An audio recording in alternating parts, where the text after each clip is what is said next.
স্বপ্ন বিষয়টা খুব অদ্ভুত। এর রহস্য কখনো আপনি সমাধান করতে পারবেন না। কেমন হবে যদি আপনার জীবনের কিছু আধ্যাত্মিক সমস্যার সমাধান আপনি নিজ স্বপ্নে পেয়ে যান? আমি তাই পাচ্ছি। তবে এসব নতুন নয়, এসবের শুরু হয়তো 2019 কিংবা আরও আগে, যখন আমি হয়তো এসব নিয়ে খেয়ালই করিনি। স্বাগতম রহস্যবৃত্তে এবং আমন্ত্রণ জানাচ্ছি আজকের নতুন গল্পে। আপনারা যারা রহস্যবৃত্তের আগের গল্পগুলো শুনেছেন তাদের প্রতি অশেষ কৃতজ্ঞতা। আপনাদের ভালোবাসাই আমাদের এগিয়ে চলার শক্তি যোগায়। আর যারা নতুন, অনুরোধ রাখবো সাবস্ক্রাইব করে পাশে থাকার। করা বা না করা আপনার ব্যাপার, তবে সাবস্ক্রাইব করলে অনুপ্রাণিত হব। আমার বলায় ছোটখাটো ত্রুটি থাকতে পারে, ক্ষমা সুন্দর দৃষ্টিতে দেখার আহ্বান রাখছি। 2019 সাল। আমি এক আজগুবি স্বপ্ন দেখলাম যে একজন বলছেন আমাকে আমার আপুর উপরে কুফরি করা হয়েছে এবং জিনের সাহায্যে তার বিয়ে বন্ধ রাখার জাদু করা হয়েছে। এগুলো কাটানোর জন্য আমার বাসার 4 কোণে আজান দিতে হবে, তার কাটা দিয়ে বাড়ির 4 কোণা বন্ধ করতে হবে এবং সরিষা দানা ব্যবহার করতে হবে। 4 কোণে তার কাটা পুঁতে আজান দিতে হবে একই সময়, না হলে কাজ হবে না। সকালে ঘুম থেকে উঠে আম্মুর কাছে গিয়ে বললাম, আম্মু, আমি হয়তো জানি কিভাবে আপুর এসব ঠিক হয়ে যাবে। আম্মু জিজ্ঞেস করলো, আমি কিভাবে বলতে পারবো এসব? আমি বললাম, স্বপ্নে দেখেছি। আম্মুকে অতঃপর ডিটেলসে সব বলায় আম্মু শুধু হাসলো, মানে আম্মু বিশ্বাস করেননি। বলল আমি যেন জিন ভূত টাইপের মুভি দেখা বন্ধ করে দেই। তার কয়েকদিন পর বড় হুজুর এলো বাসায়। আপুকে দেখে তিনি বললেন সেই কথাগুলো যেগুলো আমি স্বপ্নে দেখেছিলাম, একদম সেম। আম্মু তখন অবাক হয়ে তাকিয়ে রইল আমার দিকে। ওনারা চলে গেলে আমি বলি, বিশ্বাস তো করো নাই, দেখেছ আমার কথার সাথে মিল পেয়েছ? এখানেই শুরু। আসলে আমার সাথে এসব ঘটনা কখনোই বাস্তবে বা প্রত্যক্ষ দর্শনে হয়নি, ঘটেছে কেবলমাত্র স্বপ্নে। আমি স্বপ্নে অনেক কিছু ইঙ্গিতপূর্ব পেয়ে যেতে শুরু করলাম তখন থেকেই। এটা আসলেই একটা অলৌকিক বিষয় যে এমন সব বিষয়গুলো যেগুলোর উত্তর আমার জানা দরকার, সেসব উত্তর সমাধান আমাকে স্বপ্নে এক পুরুষ কণ্ঠে কেউ বলে যেতে থাকতো, আবার দেখিয়ে দিত কিভাবে করতে হবে। এমন এক সময় এলো আমার 90% স্বপ্ন বাস্তব হতে শুরু করলো। তখনই শুরু হলো অন্য এক ঘটনা, যেটা স্বপ্নে ঘটলেও বাস্তবে তার ছাপ থাকতো। 2019 এই এক সময়ের শুরু ঘটনা। আমার স্বপ্ন মারফত সমাধান পাওয়ার প্রক্রিয়া চলতে থাকলে আমি নিজেই নিজের জন্য এক্সাইটেড থাকতাম, কারণ কোনো কিছু জানতে চাইলে সেই বিষয়ে ভাবলেই স্বপ্নে উত্তর বা সমাধান বা কাছাকাছি উত্তর পেয়েই যেতাম। একদিন এমন হলো যে আমি ঘুমিয়েছি, স্বপ্নে দেখলাম বিশাল কালো এক অবয়বটা ছিল আলখেল্লার মতো কিছু একটা পড়ে আছে, যার হাতগুলো অবিকল দেখতে কালো মুরগির পায়ের মতো, 3 আঙ্গুল বিশিষ্ট, নখের নখযুক্ত, চামড়াও কেমন যেন।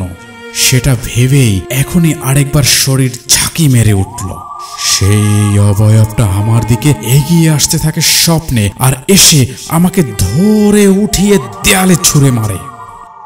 আমি স্বপ্নে ধস্তাধস্তি করতে চাই, কিন্তু পারি না। আমার গলা চেপে ধরেছিল, হাতেও জোরে চেপে ধরে আমাকে অবশ বানিয়ে ফেলল। তখন আমি স্বপ্নেই জোরে চিৎকার করে আয়াতুল কুরসি আর 3 কুল পড়া শুরু করলে সেই অবয়বটা আমাকে ছেড়ে ফেলে দিয়ে গর্জন করতে থাকে। এক সময় আমি জেগে যাই, তবে যতক্ষণ স্বপ্ন শেষ না হয় আমি উঠতে পারতাম না। ঘুম থেকে উঠি প্রচুর শরীর ব্যথা নিয়ে, তারপর অনুভব করি আমার গলায় ব্যথা। এটা ভেবে নিয়েছিলাম হয়তো ঘুমে চেঁচিয়েছিলাম, তাই হয়তো হবে। আবার হাত দেখলাম কালশিটে দাগ পড়ে আছে, গলায়ও লালচে দাগ। এখান থেকেই স্বপ্নের ঘটনা শুরু।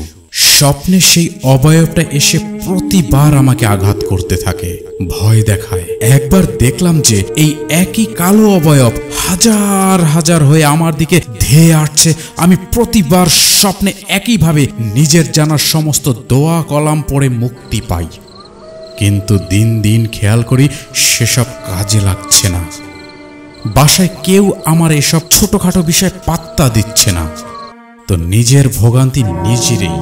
স্বপ্নগুলো বাস্তবের মতন মনে হয়, বাস্তবে একই জায়গায় ব্যথা দাগও থেকে যায়, কিন্তু কোনোভাবেই এটা ঠিক হয় না। দিনের পর দিন এভাবেই চলতে থাকে। এক পর্যায়ে নিজেই নিজের রুকাইয়া করতে চাইলাম অডিও ক্লিপের সাহায্যে, কিন্তু ধাক্কাটা সেখানেই খাই। আমি কোরআন তেলাওয়াত নিতে পারছিলাম না, কেমন যেন ভেতরে ভয় করতে থাকে, মাথা ব্যথা উঠে যায়, যন্ত্রণা হয়।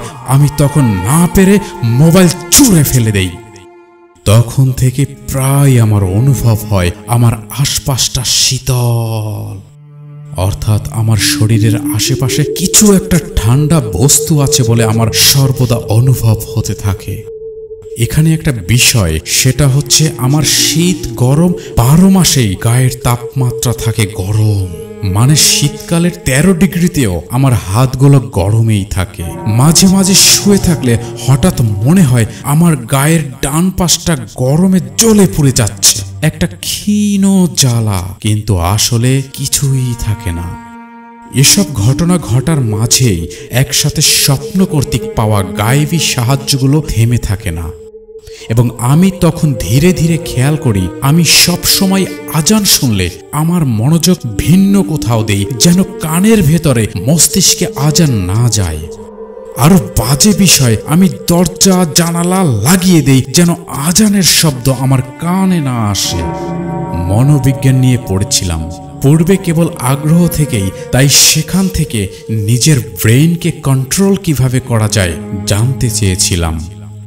আমার এরকম অবস্থা হয়ে গিয়েছিল, আমি নিজেকে কিছুটা হিপনোটাইজ করে যেটা চাইতাম সেটা শোনাতে পারতাম, চাইলে ব্রেন খালি করে ফেলতে পারতাম। এটাও পারতাম যে আমি বসে আছি শব্দের মাঝে, কিন্তু কোনো শব্দ আমার কানে ঢুকছে না। আসলে মস্তিষ্কের খেলা আমার পছন্দ।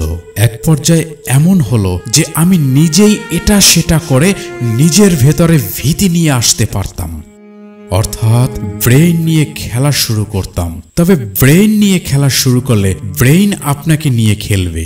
এবার আসি সাইকোলজিক্যাল সমস্যায়। আমি যেহেতু বই পোকা, সেজন্য খুব পড়া হয় আমার। পড়ার মাঝে ডুবে থাকি, হরর গল্প এসব আগে থেকেই কৌতূহলী আমার পড়তে পড়তে নিজেকে সেসব ঘটনায় কল্পনা করতে পছন্দ করতাম। এটাই আরেক সমস্যা। আমার নিজের কাছে আমি ধাঁধায় পড়ে যেতাম, আমার সমস্যাগুলো বাস্তব নাকি আমার কল্পনা বা ফ্যান্টাসি। ফ্যান্টাসি হলে শরীরের দাগগুলো, আবার সমস্যার সমাধান সত্যি হয়ে যাওয়া সকল স্বপ্নগুলো কিভাবে ঘটছে।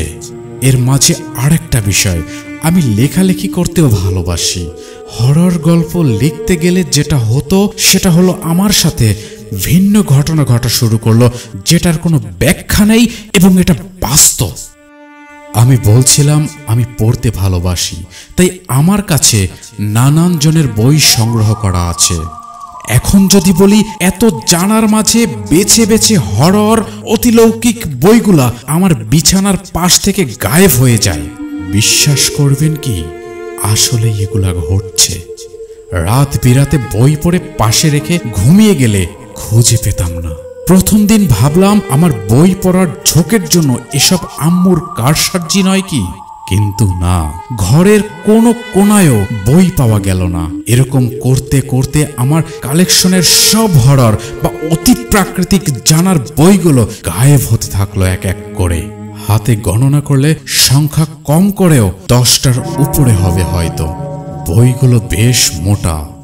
প্রথম বইগুলো পড়াকালীন পাশে রেখে ঘুমিয়ে গেলে গায়েব হয়ে যেত। তারপর থেকে আলমারিতে তালাবদ্ধ করে চাবি রেখে দিতাম।